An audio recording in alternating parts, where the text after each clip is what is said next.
Hi everyone, how's everyone doing? So my name is Marianne, the counsellor, and if you're watching this for the first time, thanks for joining. And what I want to talk about is this book that I've been talking about on my social media platforms recently called The Courage to be Disliked.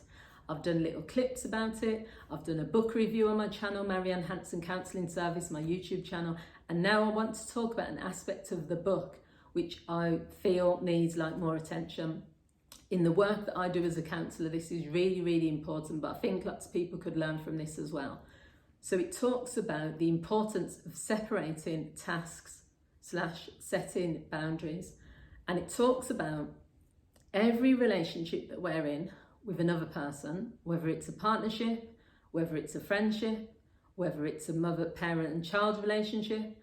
The issues arise when people don't separate the tasks. So he gives two really good examples actually, and I'm just going to talk about them first. So the first one is an example of a young child who's supposed to do their homework and they're supposed to be revising for an exam and they don't do it.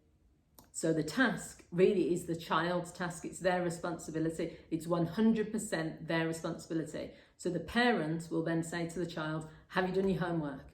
Why are you not doing your homework?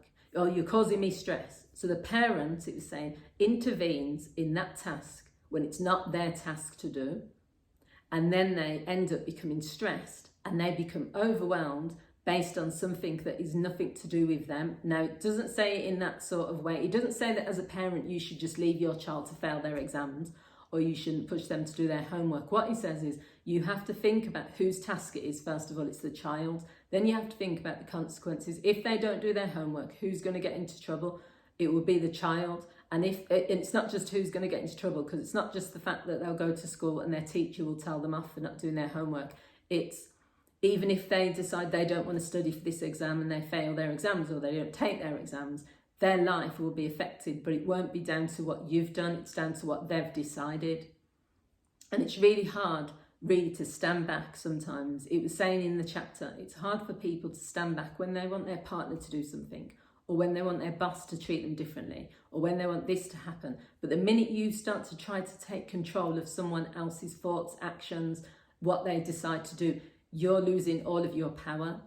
So there was another example which it gave, where a person was saying, my boss is really always aggressive. My boss is always shouting at me. Now, this is one that I can really get into because I work on an EAP service part-time. And the amount of people that phone in and say, my boss is causing me stress because they're always shouting, they're always demanding. And what it says in the book is, is your main priority at work to be liked by your boss? What is your main priority at work? So it says your main priority is to do the work to the best of your ability. And what Alfred Adler says is that when people say that they can't do their work because of their boss, they're really making an excuse because there's another reason that they're not doing their work. It's either because they're not putting enough time and energy into it. It's either because they don't really like the work that they're doing. So using the excuse that the reason is because their boss doesn't like them is like a cop-out, so that they don't then have to focus on the real issue. Because he says that even if you go, your boss isn't your best friend, work isn't about that anyway, because you can still do your work with a boss that doesn't like you. Now, it goes a bit deeper than that, but it just made me stop and think, how many times are people saying, well, I can't sleep because my child hasn't done their own homework.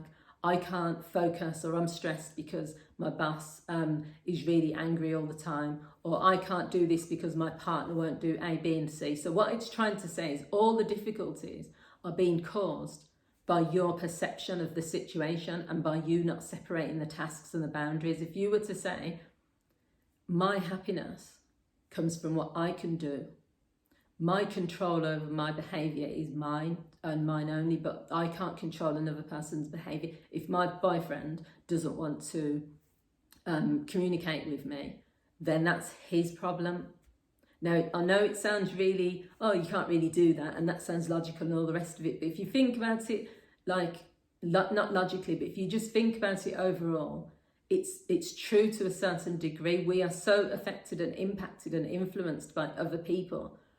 You're literally giving all of your control to that other person. So you're saying, when that person does A, B and C, then I'll be happy. or that person is causing me stress because of their behavior, and you can't change what they're doing, and you also have no control over what they're doing. So in effect, you are creating the disturbance within yourself because you're waiting for them to do something. Whereas if you said, that is not my task, it's not my responsibility to do my child's homework, it's not my responsibility to make my boyfriend behave in a particular way, it's not my responsibility to go to work and expect my boss to be my best friend.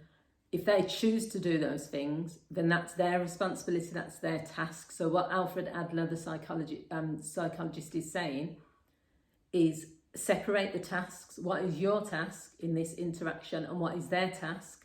And put the boundary in. Don't take responsibility for someone else's task. Don't intervene in their task. Let them do it. And then he says your life will be happier. So let me know what you guys think. I found it really interesting. So it's something that I'm probably going to continue to do videos about. But if you enjoy this video, feel free to share it with others. Thank you for watching. Bye.